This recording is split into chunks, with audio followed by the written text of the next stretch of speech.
네.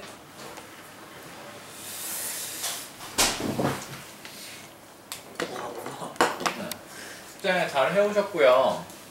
이거를 계속 연습을 해보는 게 약간 그냥 기업도 개인의 레벨에서 이해를 하는 게 되게 좋아요. 개인의 레벨에서 이해를 한다는 게 삼성전자 200조 매출은 어떻게 발생했을까가 그냥 되게 이해할 수 있는 단위로 몇만 명이 몇억 명이 갤럭시를 몇 대 그러니까 하고 이게 몇 년마다 가는 거고 이런 식으로 해야 기업 이해가 된다는 거죠. 그러니까 처음에 그냥 작은 걸로 생각을 해보는 게 여러분들의 비즈니스가 실제로 어떻게 돌아가는지에 대한 이해. 그리고 이제 비율 변환에서는 여전히 그때 돈 했던 것처럼 여러분이 그린 재무제표도 자본으로 바꿔보세요. 집에 가서 100으로 바꿔보면 그 비율이 되게 와닿을 거예요. 무슨 말인지 알겠죠? 그럼 우리가 오늘 배운 여러 가지 뭐 그런 이익률이라든지 이런 개념들이 그냥 되게 쉽게 나오게 되는 방법이니까요. 어떻게 하는지는 안 했죠. 엑셀로 걔를 고정해서 그냥 다 나눠버리면 되는 거니까. 제조원가랑 판매관리비가 좀 되게 여전히 헷갈리는 부분이 있는데, 예를 들면 보통 기업에서 제조원가는 이제 상세적으로 안 쓰고 그냥 하나로 쓰고, 판관비는 풀어 써서 되게 사람들한테 많은 오해를 주는데, 단가상각비 같은 것들이, 그러니까 이 범규가 취직해서 쓰는 이 컴퓨터의 감가상각은 판매관리비고, 생산직 직원이 쓰는 컴퓨터의 감가상각은 제조원가예요. 무슨 말인지 알겠죠? 그러니까 그 비용이 생산에 드느냐, 인건비도 마찬가지고요. 그래서 요거를 이제 틀리신 분들도 있는데, 그러니까 인건비가 양쪽에서 발생하는 개념이라는 거예요. 그 기업 입장에, 그 기업 재무제표에서 인건비라고 써져 있는 계정이 실제 인건비는 아니거든요. 무슨 말인지 알겠죠? 그리고 여러분들이 그냥 느끼실 거예요. 이 세금의 중요성도, 이 뭔가 세액을 면제받는다든지 이런 거를 할 때 이익이 크게 증가할 수 있다는 거를 볼 거고요. 이거는 제가 그냥 여전히 익명으로 처리를 하고 할 건데, 그냥 본인이 한 건 본인이 알겠죠? 대충 있겠습니까? 처음엔 스벅이었는데, 스벅의 매출 같은 경우엔 예를 들면 매출을 생각할 때는 제가 생각하기엔 이제 커피 구매로 들어갔는데, 테이크아웃 같은 경우나 그냥 굿즈나 그런 막 원두 파는 거나 이런 것들에 대한 부분은 안 들어갔던 것 같아서 그냥 매출이 추가로 발생할 수도 있다는 점을 먼저 얘기를 하고 싶고, 이제 매출 원가에 대한 해석이 이제 인건비에 대한 게 있는데, 그러니까 매출 원가의 인건비를 고려하고 또 이제 판매관리비에서 인건비를 그대로 그냥 내가 생각하는 인건비를 다 낼 건지, 아니면 이 인건비 중에 일부가 매출 원가에 들어있다고 생각을 할 건지, 그런 거가 이제 이익률에 되게 그러니까 중복 계산을 한 걸 수도 있다는 생각이고요. 인건비와 그래 설비 감가상각 같은 것들이 제조 원가에 들어가는 거를 알아야 된다라는 얘기를 하고 싶고, 네, 이거 제가 한 거라서 네.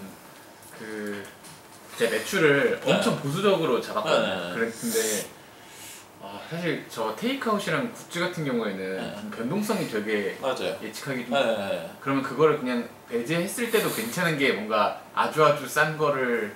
근데 지금 우리가 아주 싼 걸 하려는 건 아니고, 재무제표는 재무제표를 보수적으로 예상하는 건 아니고, 재무제표는 제대로, 그러니까 최대한 가깝게 예상을 하고, 그러니까 여전히 그 재무제표를 1000억이라는 가치를 뽑는 건 여전히 그러니까 제대로 해야 되는 거고, 그거를 내가 500억에 사겠다가 마지막에 보수적인 거지, 그거를 그런 식으로 반영을 하면, 보수성을 거기다 반영을 하면 나중에 내가 어디에 보수성을 반영한 건지를 아예 모르게 되는 것 같아요.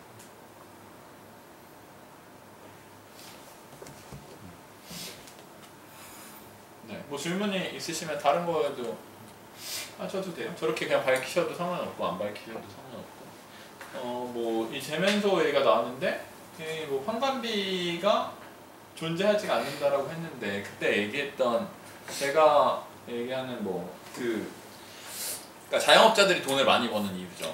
기본적으로 자기 인건비를 안 가져가서 약간 이런 것들에서 실제로 인건비를 쳐야 되는 부분이 있고, 그래야 그러니까 내 업무에 대한 그러니까 근로소득과 자본소득을 합쳐서 안 보고 나눠서 볼 수 있기 때문에 이거는 제가 생각하기에는 그러니까 그러니까 직원을 안 쓰더라도 본인 인건비를 충분히 쳐서 계산을 해야 되는 부분이고 실제로 그냥 나중에 뭐 기업의 재무제표 볼 수도 있는데 기업의 재무제표 보면 생각보다 짜잘한 게 되게 많고 거기서 드는 비용도 생각보다 되게 많아서 그냥 판관비가 눈에 보일 때 존재하지 않는다라고 생각하는 게 실제로는 아니에요.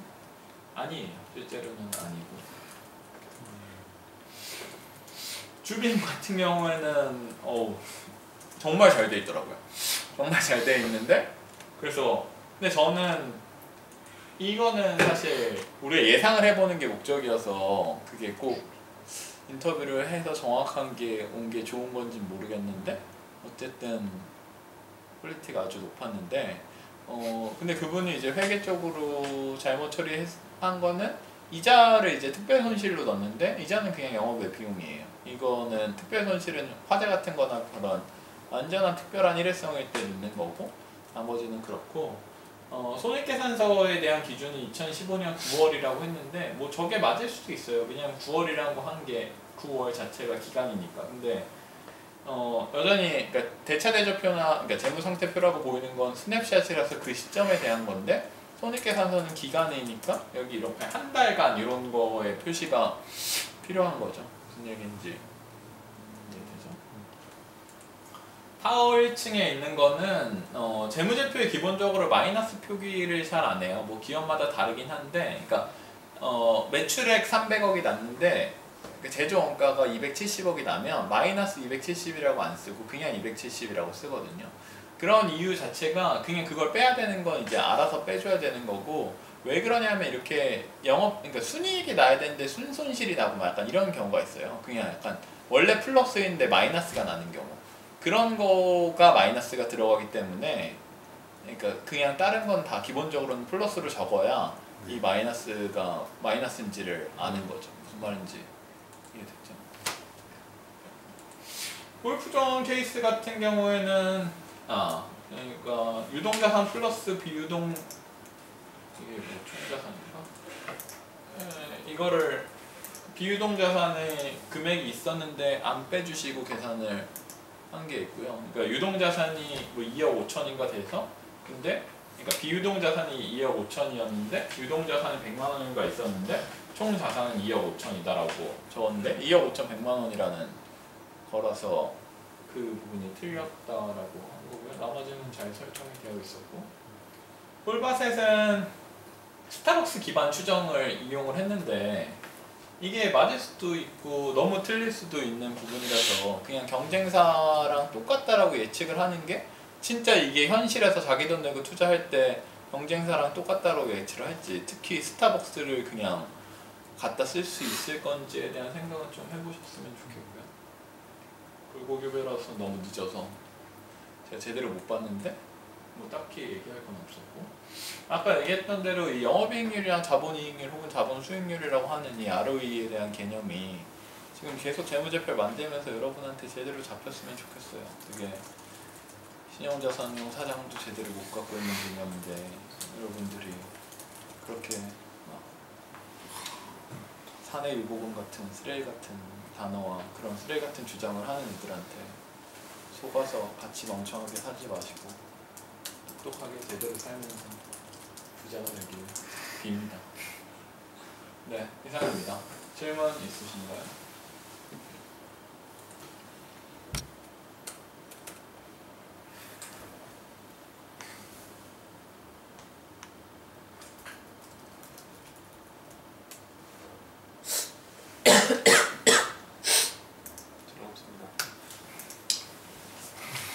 재무제표를 보는 게 네.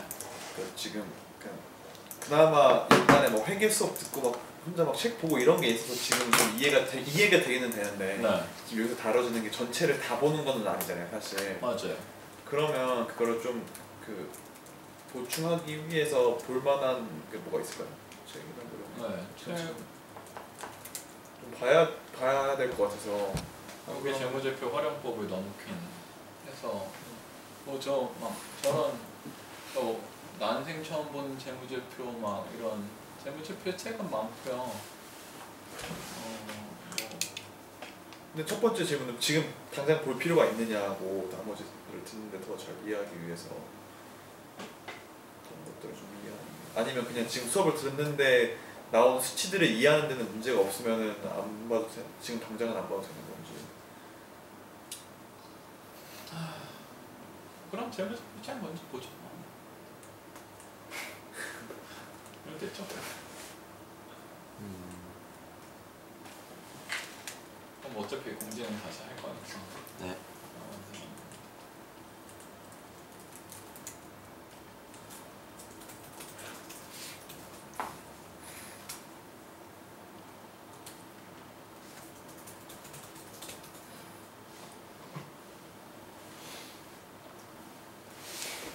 다음 프로젝트가 네. M&A 실사 같은 거 나가는 건데 네. DD인데 네. 그 기업이 사모펀드가 기업을 살 때 접근하는 방식과 네. 우리가 개인 투자자로서 접근하는 방식이 네. 뭐가 공유되는 점이 있나요? 아니면은 도리어 그런 접근 방식을 배우는 거는 개인 투자자로서 살아가기에 도리어 안 좋을 수도 있는 거지. 모든 게 공유가 되는 거고요. 다른 거는 사모펀드는 빚을 많이 내서 산다는 거예요. 아주 높은 비율. 그게 다르고 투자에서는 똑같은데 그 여전히 저번에 설명했던 것처럼 빚을 많이 내니까 에비타라는 수치를 써요. 그러니까 이자를 얼마나 낼 수 있는지를 빚을 얼마나 내서 살 수 있는지를 계산하기 위해 계산하거든요. 약간 근데 그게 그냥 일반 투자자들은 그렇게 계산하면 안 되는 거죠. 우리는 그렇게 살 게 아니니까. 그게 제일 다르고 그거를 제외하고 나머지는 똑같아요. 근데 사모펀드는 그러니까 그런 가격을 조정한다든지 그냥 일반 투자자랑 다른 건 경영에 개입할 생각을 하고 하는 거죠. 약간 헤지펀드는 보통 이제 완전 더 똑같아지는데 사모펀드는 사람을 투입시켜서 이제 개선하는 거를 생각하는 게 차이죠. 경영권을 획득을 하니까요. 실제로 기업을 개선하는지 모르겠는데 재무제표 개선해요. 그 두 개는 같을 수도 있고 다른 거일 수도 있고.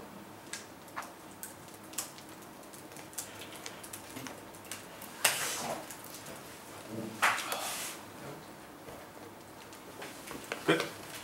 네, 고생 많으셨습니다.